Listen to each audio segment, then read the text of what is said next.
এর আগে আমরা ট্রান্সফরমারের ইকুইভ্যালেন্ট সার্কিট ড্র করা দেখছি,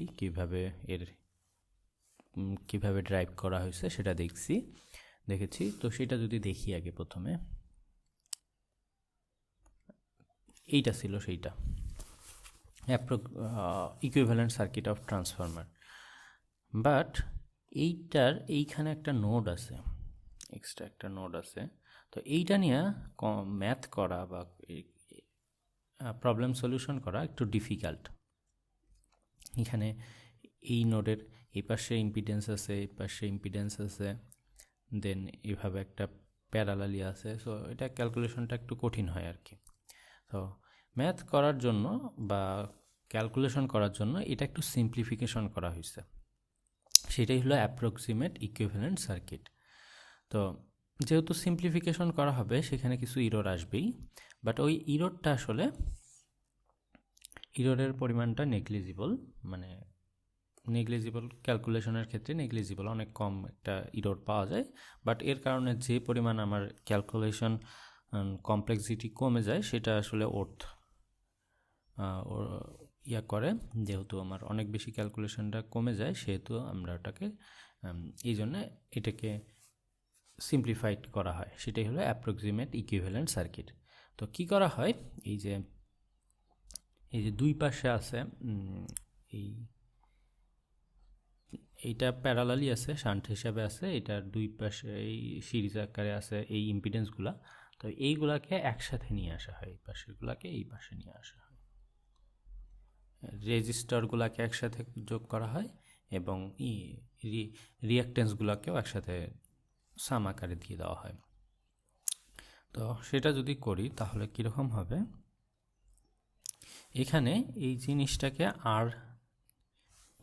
প্রথমে এইটাকে R01 ধরে, আর এইটাকে এখানে বাদ দিয়ে দেয়, দিয়ে X01 X01 এটা ধরে। তো এই R01-এর মধ্যেই এই আরপি, এখানকার আরপি এবং আরএস দুইটাই অ্যাড করে দেওয়া হয়। আর যখন ওপাশে ওটা ধরা হয় তখন এই জায়গাটার এগুলো বাদ দিয়ে দেওয়া যায়। এটা একটা জাস্ট স্ট্রেট লাইন দিয়ে এখানে কানেক্ট করে দেওয়া হয়। আর এটা এখানে R01 ইকুয়াল আরপি প্লাস এ স্কোয়ার আরএস। এইটা কি, এটা হলো যে প্রাইমারি সাইডের যে আমি রেফার্ড ইকুইভ্যালেন্ট সার্কিট, এইটা নিয়েই কাজ করা হয় সেটা, সেই জন্য এখানে এ স্কোয়ার আরএস আসছে। দেন এখানে X01 ইকুয়াল হবে জাস্ট সাম এক্সপি প্লাস এ স্কোয়ার এক্সএস, এটা এখানে সাম আকারে থাকে। এইটাই হলো অ্যাপ্রক্সিমেট ইকুইভ্যালেন্ট সার্কিট। এখানে এই জিনিসটা এরকম যায়। আর এখানে এই দুইটাকে একসাথে লেখা যায় Z01, তাহলে R01 plus J into X01 এটা।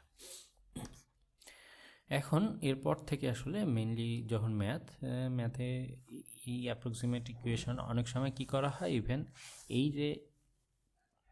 এই অংশটাও বাদ দিয়ে দেওয়া হয়, ইগনোর করা হয়, অনেক ক্ষেত্রে ইগনোর করা যায়, সেক্ষেত্রে ইররটা আরেকটু বাড়ে, বাট ইভেন সেটাও আমার কনসিডারেবল। জাস্ট একটা ইম্পিডেন্স দিয়ে এরকম করে ট্রান্সফরমারের একটা ইকুইভ্যালেন্ট সার্কিট ড্র করা যায়, এটা অ্যাপ্রক্সিমেট। তো এখন আমরা যেটা দেখলাম এখান থেকে একটা প্রবলেম, এটা হলো ইকুইভ্যালেন্ট সার্কিটের অ্যাকচুয়ালি। তো এখানে বলছে যে 20 kVA এবং এর ভোল্টেজ দেওয়া আছে, এটা হলো প্রাইমারি, এটা সেকেন্ডারি। তো এটাকে বলছে হাই ভোল্টেজ সাইড, যেহেতু বেশি ভোল্টেজ, এটা লো ভোল্টেজ সাইড বা high tension side, low tension সাইডও বলা যায়। ট্রান্সফরমার হ্যাজ, এবং এই যে আরপি প্রাইমারি রেজিস্ট্যান্সের পরিমাণ, সেকেন্ডারি রেজিস্ট্যান্সের পরিমাণ, তারপরে রিঅ্যাক্টেন্স প্রাইমারি সেকেন্ডারি এগুলো দেওয়া আছে। দেন আরসি এর ভ্যালুটাও দেওয়া আছে, দেন এক্সএম এই ভ্যালুও দেওয়া আছে, refer to high voltage side, high voltage সাইডে দেওয়া আছে, তাহলে হ্যাঁ মানে প্রাইমারি সাইডে দেওয়া আছে find equivalent circuit refer to high voltage side, এবং হাই ভোল্টেজ সাইডেই রেফার করতে বলছে। তাহলে আমার খুবই সহজ, জাস্ট ড্র করব, মাত্র ড্র করাই আছে এইটা, তো এখানে বসাই দিলাম। এখন এখানে জাস্ট এই ভ্যালুগুলো বসাই দিলেই হয়ে যাচ্ছে। আরপি এর ভ্যালু হলো 32 ওহম, জেএক্সপি এর ভ্যালু 45 ওহম। এর ভ্যালুটা বের করে নিতে হবে, জাস্ট এর ভ্যালু হবে 8000/480। সো এটা কত আসে,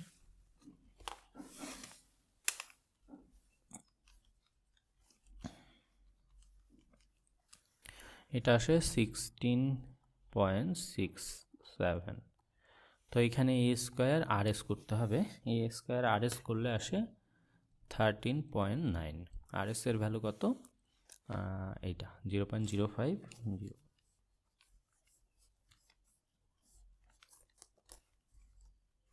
এবং এ স্কোয়ার এক্সএস এর ভ্যালু 0.06,